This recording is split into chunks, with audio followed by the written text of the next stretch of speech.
महाराष्ट्रामधल्या माननीय अजितदादा पवारांच्या राष्ट्रवादी काँग्रेस पक्षानं माननीय छगनरावजी भुजबळ यांना मंत्रिमंडळात थोडा उशिरा का होईना स्थान दिलं, त्याबद्दल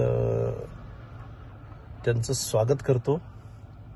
आणि ओबीसींच्या दृष्टिकोनातून छगनरावजी भुजबळ यांचा मंत्रिमंडळात समावेश आवश्यक होता, पण ओबीसीचं आरक्षण आणि आरक्षणामधली घुसखोरी हे खरं तर ओबीसी नेते यांच्या समोरचे येऊ घातलेल्या पंचायत राज निवडणुकीच्या दृष्टिकोनातून एक आव्हानाचे प्रश्न आहेत. माननीय छगनरावजी भुजबळ यांच्या मंत्रिमंडळातल्या समावेशानं निश्चित या लढाईला बळ भेटणार आहे.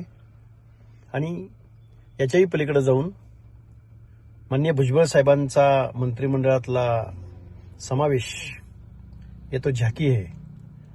पुढे जाऊन जयंत पाटील, रोहित पवार, सुप्रिया सुळे केंद्रामध्ये यांचा मंत्रिमंडळातला समावेश येऊ घातलेल्या काही दिवसामध्ये महाराष्ट्राला पाहायला भेटेल. या सर्वांना सदिच्छा आहेत, पण आमच्या ओबीसीच्या प्रश्नावर जर तुम्ही भूमिका घेणार नसाल तर मात्र गाठ ओबीसी चळवळीशी आहे.